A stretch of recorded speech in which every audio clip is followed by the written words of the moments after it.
Imagine só, você já viveu pelo menos 6 quedas brutais no mercado, cada uma delas derrubando mais de 50% do valor das ações.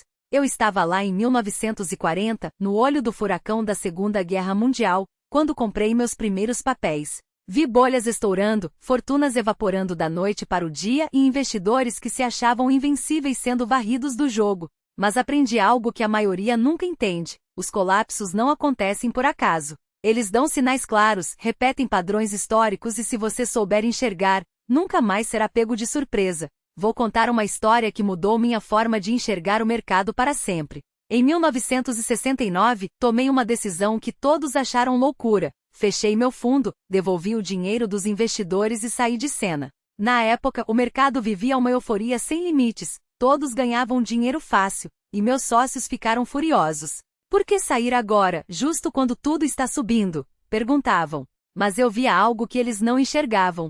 Os sinais de alerta estavam lá piscando em vermelho. A especulação dominava, os preços não tinham mais relação com a realidade, e eu sabia o que viria pela frente. De 1969 a 1974, o mercado despencou quase 50%. Quem comprava ações a preços absurdos, pagando 80 ou 90 vezes o lucro das empresas, achando que era um gênio, foi dizimado. Enquanto isso eu esperava, observava e quando a tempestade chegou, quando todos entraram em pânico e começaram a vender, eu comprei. E comprei bem. A paciência e a disciplina transformaram a Berkshire Hathaway em um império. Essa lição não valeu só para aquele momento. Ela me ensinou a reconhecer os padrões que antecedem todas as grandes crises. Desde a loucura dos tulipãs no século XVII, passando pela Grande Depressão, pela bolha das .com e pela crise de 2008, os mesmos 4 sinais sempre se repetem. E acredite, eles estão aparecendo de novo hoje.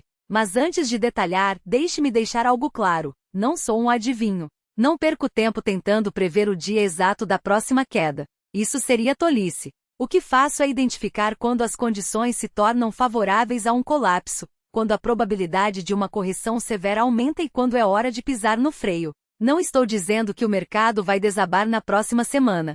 Estou dizendo que certos sinais sempre precedem as grandes quedas e que investidores inteligentes sabem se proteger quando eles aparecem. O primeiro sinal é a especulação desenfreada, quando as pessoas compram não pelo valor real dos ativos, mas pela esperança de vendê-los mais caro depois. A lógica deixa de ser essa empresa vale isso, e passa a ser alguém vai pagar mais amanhã. Foi assim no final dos anos 1960 com as chamadas Nifty 50 ações de grandes empresas que todos acreditavam ser infalíveis. Polaroid, Xerox, Coca-Cola gigantes que eram negociadas a múltiplos absurdos, como se fossem crescer para sempre. A Polaroid valia 90 vezes seus lucros, a Xerox, 50 vezes.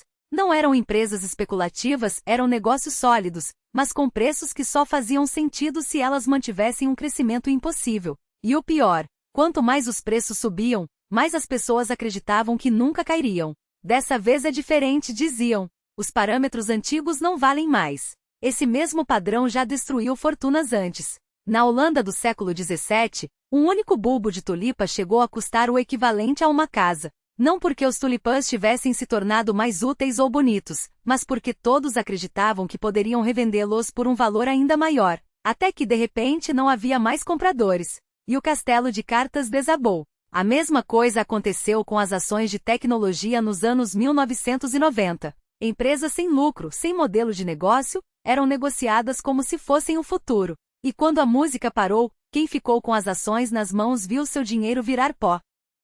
Hoje vemos algo parecido. Quando investidores justificam preços exorbitantes com frases como "essa vez é diferente", ou "os fundamentos não importam mais", é sinal de perigo.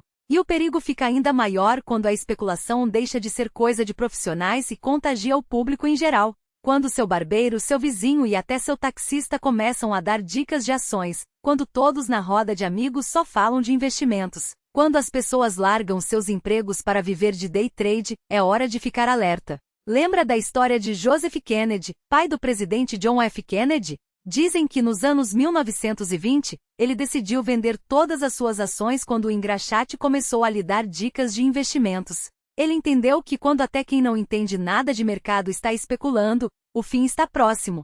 Em 1929, veio o crash. Em 1999, vi a mesma cena se repetir. Motoristas de táxi falavam de suas operações na bolsa, universitários abandonavam os estudos para virar traders, e contas de corretagem abriam aos montes. As pessoas compravam ações de empresas sem qualquer perspectiva de lucro, só porque o nome soava bem. E os preços dobravam, triplicavam, sem nenhuma razão além da euforia coletiva. Os sinais estão aí. Cabe a você decidir se vai ignorá-los ou se vai agir com inteligência. Os colapsos não são inevitáveis para quem sabe ler os avisos. E acredite, a história sempre se repete. Triplicavam da noite para o dia, baseando-se apenas na especulação desenfreada. Todos sabiam no fundo que aquilo não duraria.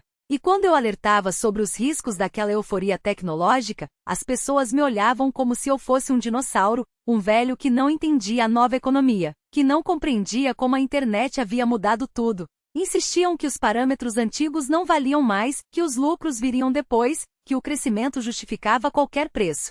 Mas eu não estava confuso, apenas reconhecia o mesmo padrão de sempre: excesso de confiança, negação dos riscos e a ilusão de que dessa vez seria diferente. Antes de cada grande colapso há sempre um segundo sinal: o fracasso regulatório. Governos, bancos centrais e órgãos fiscalizadores fecham os olhos quando deveriam agir. Às vezes intervêm tarde demais, quando a bolha já está prestes a estourar. Qualquer tentativa de desinflá-la gradualmente acaba acelerando o estouro. Foi o que vimos na crise asiática de 1997, quando o FMI tentou conter o pânico com medidas abruptas, transformando uma correção em um colapso financeiro. Outras vezes, simplesmente não agem. Nos anos 1920, a ausência de regras sobre empréstimos marginais, fundos de investimento e transparência permitiu que o mercado corresse solto, até que a bolha imobiliária e a especulação desenfreada levaram à Grande Depressão. O equilíbrio é delicado. Agir cedo demais pode sufocar a inovação. Agir tarde demais permite que os excessos se acumulem até se tornarem insustentáveis. Por isso, os fracassos regulatórios precedem quase todos os grandes crashes. E não foi diferente antes da crise de 2008. Durante anos, alertei sobre os derivativos, chamados por mim de armas financeiras de destruição em massa, em minhas cartas aos investidores. Esses instrumentos se tornavam cada vez mais complexos, os riscos eram obscurecidos por camadas de alavancagem, e o sistema financeiro acumulava dívidas sobre dívidas. As autoridades, porém, não intervieram. Alan Greenspan, então presidente do Fed, acreditava que os mercados se autorregulavam e que o interesse próprio racional impediria os bancos de assumirem riscos excessivos. Era um equívoco monumental sobre a natureza humana e a psicologia dos mercados. Os executivos financeiros são recompensados por lucros de curto prazo. Se assumir grandes riscos gera ganhos por alguns anos, eles enriquecem. Se esses riscos explodem, já embolsaram seus bônus. A conta, no fim, é paga por todos. Mas os fracassos não se limitam à regulação. Políticas governamentais equivocadas também alimentam as bolhas.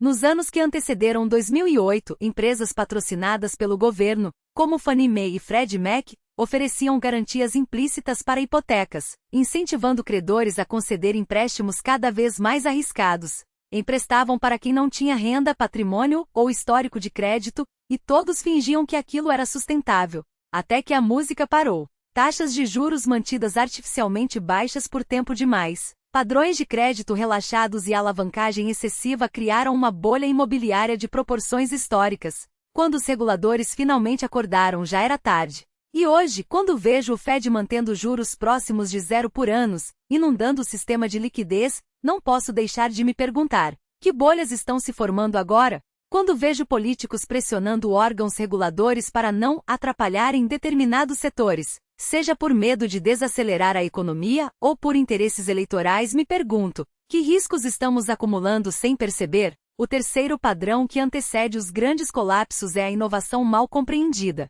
Todo crash traz consigo um novo produto financeiro, uma estrutura revolucionária ou um modelo de negócios que à primeira vista parece genial. Mas por trás da promessa de eficiência ou segurança, escondem-se riscos que ninguém enxerga, até ser tarde demais. Nos anos 1920, os trusts de investimento eram a grande novidade. Funcionavam como fundos que tomavam empréstimos para amplificar seus retornos. Se você tinha $1 milhão e investia 90% em ações, ficava com $100 mil de margem. Mas se pegasse mais $1 milhão emprestado e investisse $2 milhões, dobraria seu lucro, depois de pagar os juros. Parecia mágica. Até que o mercado caiu. A alavancagem, que multiplicava os ganhos na alta, multiplicava as perdas na baixa. E como esses truches investiam uns nos outros, a alavancagem se acumulava em camadas, transformando uma correção em um colapso em cascata. Quando a crise de 1929 chegou, a estrutura inteira desmoronou, levando consigo fortunas e a confiança no sistema. Nos anos 1980, a inovação foi a Portfólio Insurance, uma estratégia automatizada que prometia proteger investidores institucionais das quedas do mercado. A ideia era simples: computadores venderiam ações automaticamente se os preços caíssem, limitando as perdas. Parecia uma rede de segurança infalível, mas ninguém considerou o que aconteceria se todos usassem a mesma estratégia ao mesmo tempo. Quando o mercado começou a cair em outubro de 1987, os algoritmos entraram em ação vendendo em massa. A pressão vendedora derrubou os preços ainda mais, acionando mais vendas automáticas em um ciclo vicioso. O resultado? A maior queda percentual em um único dia da história do mercado americano, 22%. E a crise de 2008 trouxe suas próprias inovações, produtos como CDOs, obrigações de dívida colateralizada, que empacotavam hipotecas de alto risco em títulos supostamente seguros, ou swaps de crédito, que permitiam apostar contra o próprio sistema que deveriam proteger. Todos pareciam soluções brilhantes, até que se revelaram bombas relógio. E a história se repete como um espetáculo macabro onde os atores trocam de figurino, mas o roteiro permanece o mesmo. Aqueles instrumentos financeiros, os CDOs, os swaps de crédito, as garantias reais que ninguém entendia, não eram apenas complexos. Eram armadilhas disfarçadas de oportunidades. Quem os criava não sabia explicar como funcionavam sob pressão. Quem os vendia não queria saber. E quem os comprava? Acreditava na ilusão de que risco zero existia, de que o lucro fácil era um direito adquirido. Até que a realidade os acordou com um soco no estômago. Hoje o mercado não é mais movido por humanos, mas por máquinas. Algoritmos de alta frequência decidem o destino de bilhões em milissegundos, em uma dança frenética que ninguém, nem mesmo seus criadores, consegue acompanhar. Eles amplificam tendências, aceleram quedas, criam bolhas e as estouram antes que alguém pisque. E quando o pânico chega? Ninguém sabe como esses sistemas vão reagir. Serão estabilizadores ou multiplicadores do caos? A resposta é simples: não temos como prever. Porque no fundo não entendemos o monstro que criamos. E então chegamos às criptomoedas, a nova febre, o novo ouro digital, o novo investimento que todos precisam ter. Mas o que elas realmente são? Um ativo sem lastro, sem valor intrínseco, sem regulação, sem garantias.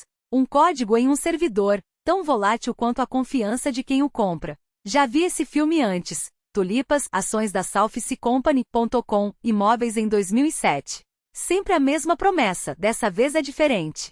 Sempre o mesmo desfecho: bolha, colapso, arrependimento. Não entendo as criptomoedas. E se não entendo, não invisto. Porque no fim das contas, o risco não está no mercado, está na nossa incapacidade de enxergar quando estamos sendo enganados. Mas o verdadeiro vilão, o fio condutor de todas as crises, é o endividamento. Ele é o combustível das bolhas e o fósforo que as incendeia.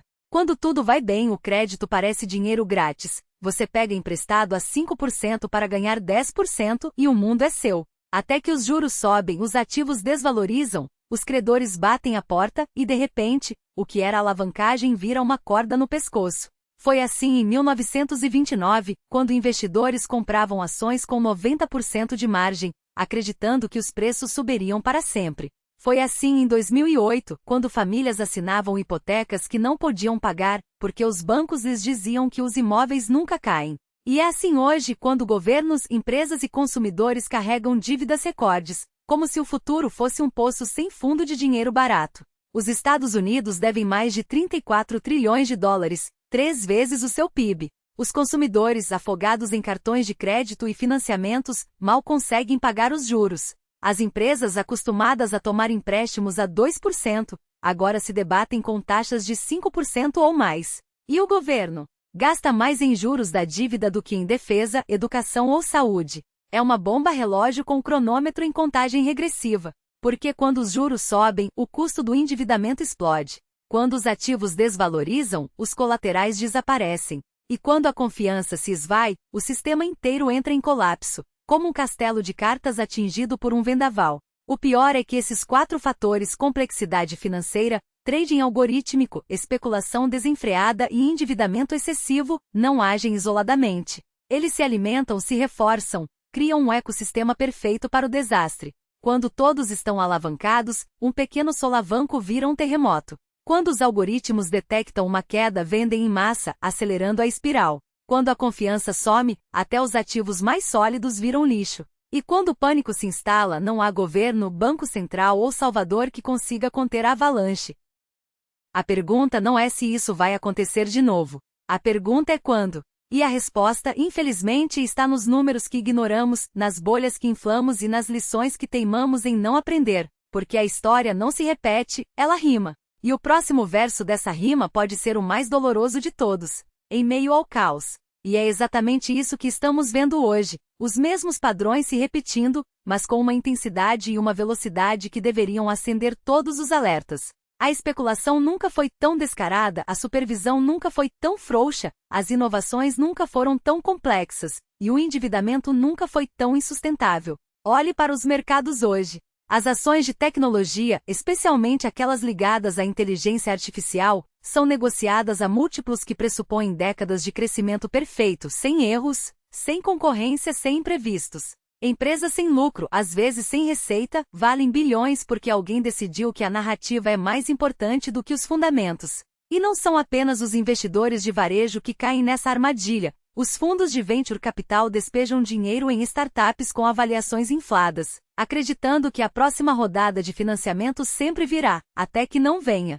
Enquanto isso, as criptomoedas e outros ativos especulativos flutuam em um mundo paralelo, onde o preço parece se mover por pura força de vontade, sem qualquer ancoragem em valor real. As pessoas não compram porque entendem o ativo, compram porque o preço está subindo e não querem ficar de fora. E o que dizer da política monetária?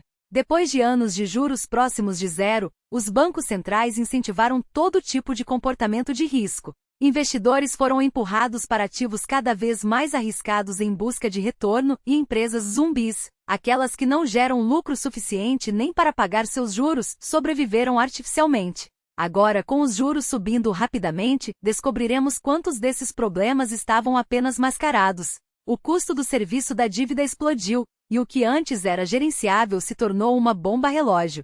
Governos, empresas e consumidores estão todos endividados até o pescoço, apostando que o futuro pagará a conta. Mas o futuro não é um caixa automático. A regulação, ou melhor, a falta dela, é outro ponto crítico. Os mercados de criptomoedas operam em um limbo jurídico, sem transparência ou prestação de contas.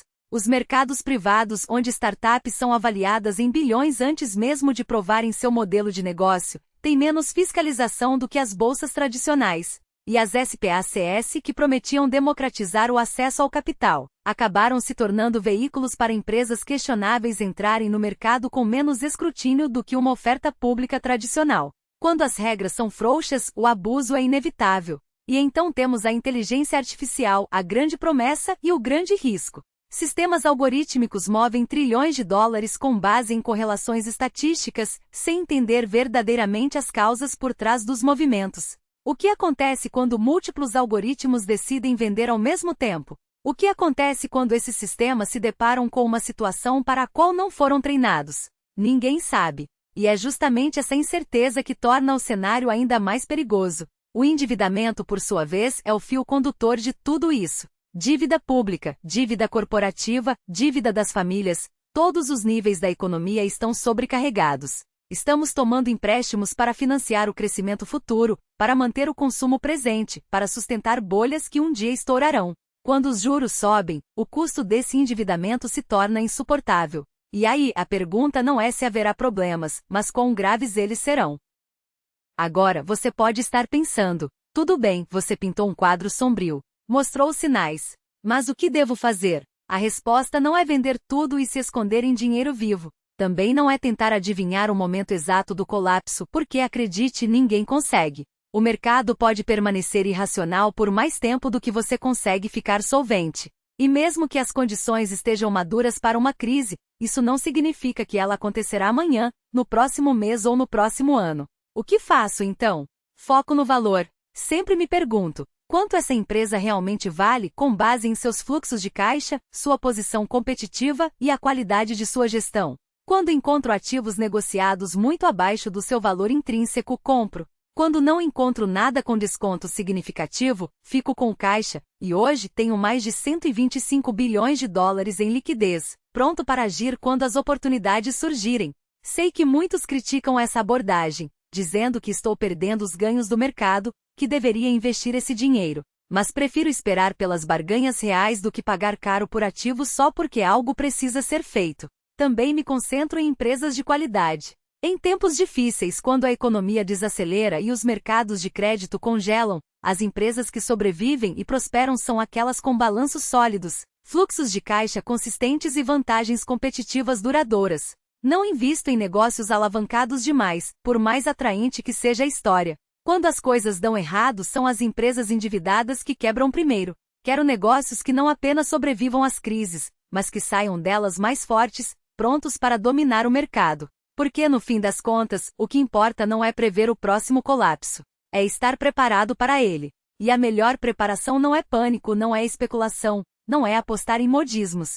É disciplina, paciência e um compromisso inabalável com o valor real. Porque quando a música parar, e ela sempre para, os únicos que saem ilesos são aqueles que nunca confundiram preço com valor. E não se engane, a disciplina na avaliação não é apenas uma questão de números, mas de convicção. Porque não importa quão excepcional seja um negócio, se você pagar um preço exorbitante, mesmo a melhor empresa do mundo se transformará em um investimento medíocre. Já vi pessoas desembolsarem fortunas por negócios extraordinários e, no fim, amargarem retornos pífios simplesmente porque confundiram preço com valor. O preço é o que você paga, o valor é o que você leva. E se pagar demais, até mesmo por uma joia rara, os resultados serão decepcionantes. Essa disciplina se torna ainda mais crucial quando os mercados fervilham, quando a especulação domina as conversas e quando todos ao redor abandonam os princípios básicos de avaliação. É justamente nesses momentos que a tentação de seguir a manada é maior, aceitar que as regras tradicionais não se aplicam, justificar preços inflados com narrativas de crescimento futuro.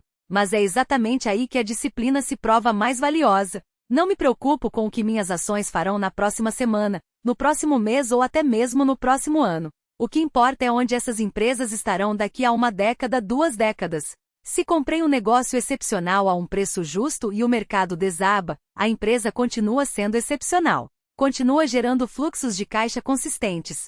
E no longo prazo, o mercado reconhecerá seu valor.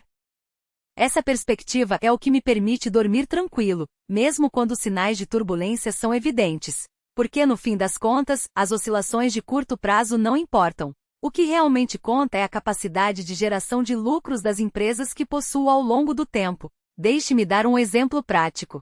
Durante a crise financeira de 2008, o valor das ações da Berkshire Hathaway caiu junto com o restante do mercado. Se eu tivesse investido cerca de 140 mil dólares por ação, o preço teria despencado para 80 mil dólares, uma queda de mais de 40%. Mas não me preocupei, porque as empresas em nosso portfólio, como Seis Candies, Jayco e Burlington Northern Railroad, continuavam operando, servindo clientes e gerando lucros. Sim, seus ganhos diminuíram durante a recessão, mas eram negócios fundamentalmente sólidos. E quando a crise passou, emergiram mais fortes do que nunca, enquanto muitos de seus concorrentes sucumbiram. Esse é o poder de possuir empresas de qualidade com balanços robustos. Elas não apenas sobrevivem aos períodos difíceis, elas saem deles mais resilientes. E é por isso que sempre mantenho um pouco de pólvora seca. Nunca deixo de ter reservas de liquidez, prontas para agir quando as oportunidades surgem. Os melhores momentos para investir são aqueles em que o pânico domina, quando os preços das ações despencam e empresas excepcionais são negociadas a preços irrisórios. Mas só é possível aproveitar essas oportunidades se você tiver capital disponível. É por isso que não me preocupo em manter liquidez, mesmo em mercados em alta. Sim, a um custo de oportunidade, esse dinheiro parado poderia estar rendendo. Mas a liquidez também me dá opções. Quando o mercado desaba, os primeiros a agir sempre levam a melhor. E eu quero estar entre eles, com recursos para comprar agressivamente enquanto todos os outros vendem em desespero. Em março de 2009, no auge da crise financeira, fiz investimentos significativos. 5 bilhões de dólares em ações preferenciais do Goldman Sachs e 3 bilhões na General Electric. Não foi caridade, foram apostas calculadas em empresas sólidas que enfrentavam dificuldades temporárias de liquidez. E esses investimentos se provaram extremamente lucrativos. Mas só pude fazer isso porque tinha liquidez disponível e não me deixei levar pelas emoções. O medo é o pior conselheiro para a maioria dos investidores. Eles esquecem os princípios quando os mercados sobem e compram a preços inflados. Entram em pânico quando os mercados caem e vendem a preços baixos. É exatamente o contrário do que deve ser feito. Compre quando os outros têm medo e venda quando os outros estão eufóricos. Fácil de dizer, difícil de executar. Requer disciplina emocional para agir contra o senso comum, para manter a calma quando todos ao redor estão em pânico, quando as notícias são catastróficas e quando parece que o mundo está desmoronando. Para quem tem disciplina, momentos de crise não são ameaças, mas oportunidades. Já vi tantos ciclos de mercado que não reajo mais emocionalmente à volatilidade. Quando os preços despencam, enxergo oportunidades, não perigos. Quando o mercado está em euforia, vejo riscos, não promessas. Essa mentalidade tem sido minha bússola ao longo de décadas. Agora, deixe-me abordar uma questão comum, a diversificação. Devo distribuir meus investimentos para me proteger dos colapsos? A resposta é: depende. Se você não sabe o que está fazendo, se escolhe ações aleatoriamente ou investe com base em dicas de bar, então sim, diversifique amplamente. Porque, nesse caso, você inevitavelmente cometerá erros. Mas se conhece profundamente os negócios em que está investindo, se fez uma análise rigorosa e está comprando empresas de qualidade a preços razoáveis, não precisa de tanta diversificação. Charlie Munger e eu sempre acreditamos que 3 grandes ideias são suficientes para construir riqueza. Ter posições concentradas em negócios que entendemos profundamente é muito mais eficaz do que espalhar seu capital por dezenas de empresas sobre as quais não sabemos quase nada. Dito isso, para a maioria dos investidores individuais, a diversificação por meio de fundos indexados de baixo custo é a estratégia mais sensata. A maioria das pessoas não tem tempo, conhecimento ou inclinação para analisar empresas individualmente. Para elas, investir em um fundo que replica o S&P 500 e mantê-lo por décadas é uma abordagem simples, de baixo custo e que captura o crescimento das economias ao longo do tempo. Mesmo com fundos indexados, porém, os princípios que discutimos continuam válidos. Não tente adivinhar os movimentos do mercado, não entre em pânico quando os preços caem, não seja ganancioso e não invista todo o seu dinheiro quando os mercados estão em máximas históricas. Mantenha a disciplina, pense no longo prazo e seja consistente. Por fim, quero deixar claro o que não fazer. Não tente cronometrar o mercado. Não acredite que pode sair no topo e entrar no fundo. Isso simplesmente não funciona. Nunca vi ninguém fazer isso com sucesso por longos períodos. Alguns podem ter sorte 1 ou 2 vezes, mas é impossível acertar consistentemente o momento certo. Também não tente se proteger usando derivativos ou estratégias complexas. Muitas vezes, elas custam mais do que valem e adicionam uma complexidade desnecessária. Se você possui empresas de qualidade a preços justos, por que complicar? Não se deixe enganar pela ilusão de que precisa de coberturas ou proteções mirabolantes. Os fundamentos sólidos das empresas é que vão te proteger ao longo do tempo. Nunca abandone suas ações para correr atrás de dinheiro em caixa ou títulos. No longo prazo, as ações superam, de longe, qualquer outra classe de ativos. Sim, elas são mais voláteis. Sim, você vai passar por períodos difíceis. Mas se conseguir suportar essa volatilidade, se tiver disciplina para não ceder ao pânico, as ações vão te enriquecer ao longo das décadas. E por favor, não tente se proteger com modismos como ouro ou criptomoedas. Esses ativos não são produtivos. Não geram fluxo de caixa, não criam valor real. Seu preço depende exclusivamente da disposição de alguém pagar mais por eles no futuro. E isso não é investimento, é especulação pura. As empresas verdadeiras, aquelas que inovam, produzem e entregam resultados, é que constroem riqueza. É isso que fazemos na Berkshire Hathaway, dia após dia. Como já disse, mantemos uma quantidade razoável de caixa. Não porque estejamos pessimistas, mas porque nos padrões atuais de valor, a maioria dos ativos está cara demais. Somos pacientes. Às vezes reduzimos posições. Vendemos ações, inclusive algumas de nossas maiores participações, não porque deixamos de acreditar no negócio, pelo contrário, são empresas excepcionais, mas porque, aos preços atuais, fazia sentido realizar lucros. Compramos essas mesmas ações a preços muito mais baixos no passado, e isso é apenas uma gestão prudente de portfólio. Continuamos a deter empresas que resistem a qualquer tempestade econômica, nossas seguradoras como a Geico, nossa ferrovia, a BNSF, nossas operações de energia, nossas marcas de consumo. São negócios essenciais com vantagens competitivas duradouras que geram caixa mesmo em recessões. E estamos sempre de olho em oportunidades. Quando o mercado desabar, e ele sempre desaba, e quando empresas de qualidade estiverem sendo negociadas a preços irrisórios, estaremos prontos para agir com agressividade. É por isso que mantemos tanto caixa. Não por pessimismo em relação à economia ou ao futuro, mas porque somos seletivos. Esperamos por preços que ofereçam retornos atraentes no longo prazo. Esse método funcionou para mim nos últimos 70 anos. É chato, não é empolgante, não vai te deixar rico da noite para o dia. Mas também não vai te deixar sem camisa quando os inevitáveis solavancos chegarem. E com o tempo essa abordagem acumula uma riqueza substancial. Os 4 sinais que sempre precedem grandes crises são claros: especulação desenfreada, falhas regulatórias, inovações mal compreendidas e alavancagem excessiva. Esses padrões se repetem antes de cada colapso. Hoje eles estão reaparecendo em novas formas, e isso significa que um novo tombo está a caminho. Ninguém sabe quando nem como. O mercado pode permanecer irracional por anos antes que algo se quebre. Mas quando esses sinais estão presentes, o risco de uma correção severa é alto, e eu ajusto meu comportamento de acordo. Fico mais cauteloso, aumento minha reserva de caixa, sou ainda mais seletivo com novos investimentos. A história não se repete exatamente, mas rima. Os detalhes de cada crise são diferentes. Nos anos 1920, foram os fundos de investimento e as compras à margem. Nos anos 1980, as aquisições alavancadas. Nos anos 2000, o setor imobiliário e os derivativos. A próxima crise terá outro gatilho. Mas os padrões subjacentes, a psicologia, a dinâmica, a ganância, são sempre os mesmos. A especulação cresce, as regulações não acompanham. Inovações criam riscos ocultos, o endividamento amplifica tudo. E no fim, algo estoura, uma notícia ruim, um erro político, um evento inesperado, e a bolha explode. Quando isso acontece, quem esteve atento, quem manteve a disciplina, quem se concentrou em valor e qualidade, sai relativamente ileso. Pode até ver seu portfólio cair temporariamente, mas se recupera. E o mais importante, terá liquidez para comprar quando os ativos estiverem baratos.